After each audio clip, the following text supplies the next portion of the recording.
Bonjour à tous, c'est le Barbu. Bienvenue dans cette vidéo où on va plonger ensemble dans l'actualité brûlante de la robotique et de l'intelligence artificielle en France. Robots humanoïdes, IA générative, révolution industrielle, enjeux de souveraineté, défis éthiques et sociaux. On va tout décrypter avec des exemples concrets, des chiffres récents et bien sûr, toutes les sources sont dans la description. 2025. C'est l'année où la France affiche clairement ses ambitions. Devenir un leader européen de la robotique intelligente et de l'IA. À Vivatech, le plus grand salon tech d'Europe, le gouvernement a annoncé de nouveaux investissements massifs, des programmes de formation et une volonté de rattraper les États-Unis et la Chine. Mais derrière ces annonces, il y a des questions majeures. Sommes-nous prêts à vivre et à travailler avec des robots toujours plus humains? Quel impact sur l'emploi, la société, la sécurité et l'éthique? Les robots humanoïdes, ce n'est plus de la science-fiction en fait, hein.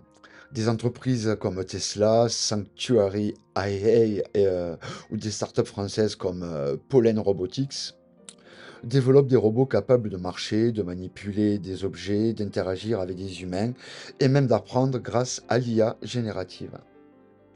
En France, des robots sont déjà testés dans des usines, des hôpitaux, des écoles. L'objectif, c'est d'automatiser les tâches pénibles, dangereuses ou répétitives, mais aussi à accompagner les humains dans la santé, l'éducation et la sécurité. Exemple, le robot Phoenix de Sanctuary AI, capable de réaliser plus de 80% des tâches manuelles d'un humain dans un environnement industriel, hein. En France, des robots compagnons sont testés dans les EHPAD pour lutter contre l'isolement des personnes âgées. L'IA générative, c'est le moteur de cette révolution.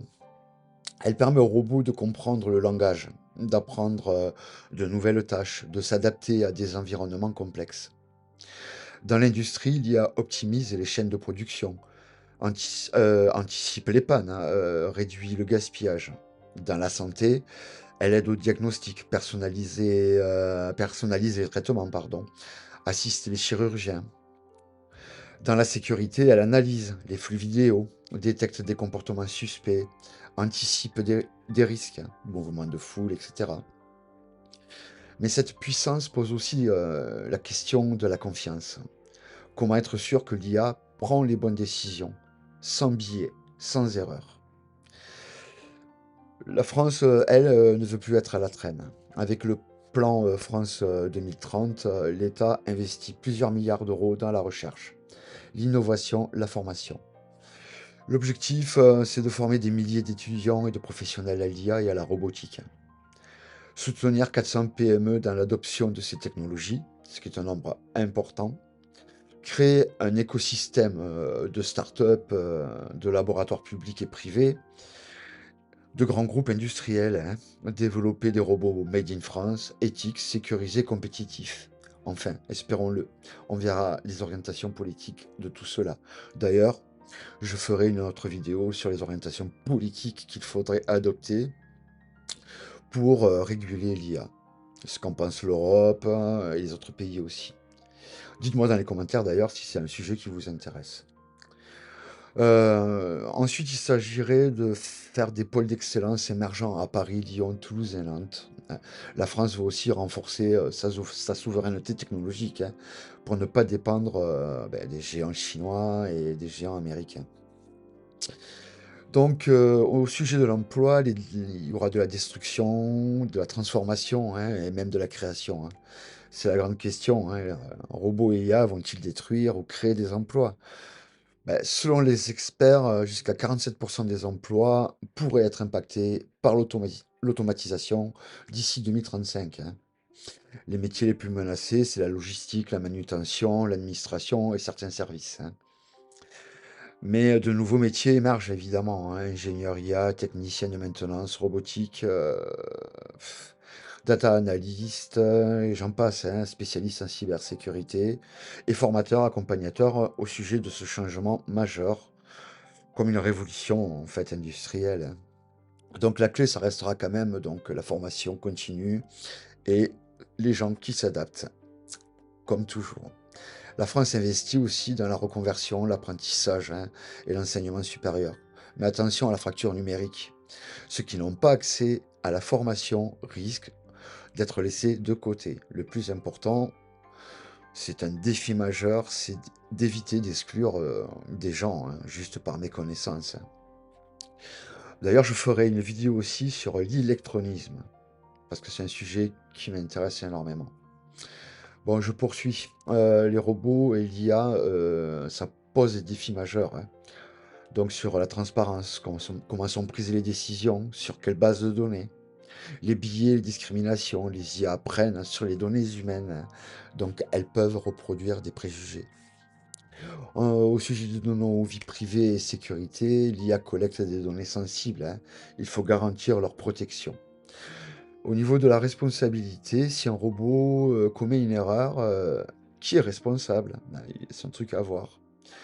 Et puis, il y a l'acceptation sociale. Donc, si on est prêt à accueillir des robots dans notre vie privée ou au travail, hein.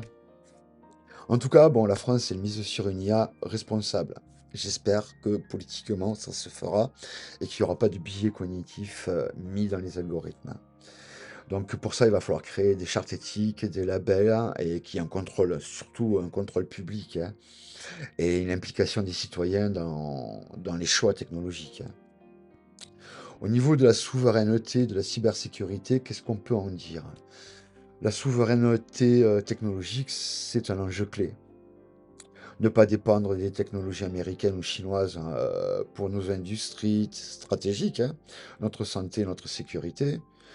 Développer des solutions françaises et européennes, hein, sécurisées et interopérables, hein, entre elles.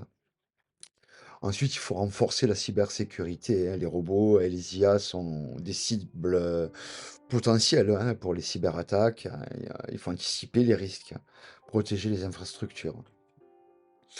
Exemple concret et témoignage, qu'est-ce qu'on peut en dire, hein? Dans une usine à Lyon, des robots humanoïdes travaillent aux côtés des ouvriers, améliorant la sécurité et la productivité, hein.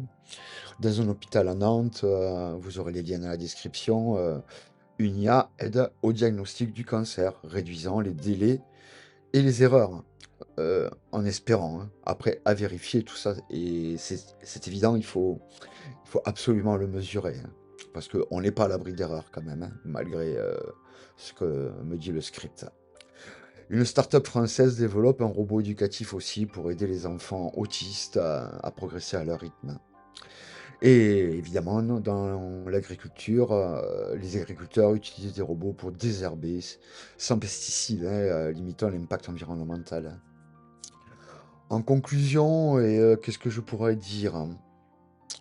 En 2025, la France accélère, hein, dans la course à la robotique et à l'IA. C'est une opportunité, hein, pour l'économie, l'emploi et l'écologie, mais aussi un défi pour l'éthique, hein. La souveraineté et notre cohésion sociale qui est très importante, hein. À nous de rester toujours vigilants, informés et de défendre une technologie au service de l'humain. En tout cas, je vous remercie d'avoir suivi cette vidéo. N'oubliez pas, toutes les sources, sont dans la description, hein, et partagez vos avis, expériences ou questions en commentaire, hein. Je répondrai à toutes vos questions. Abonnez-vous pour d'autres, décryptages, hein, sur les grands enjeux de société. Je vous dis à bientôt. C'était le Barbu.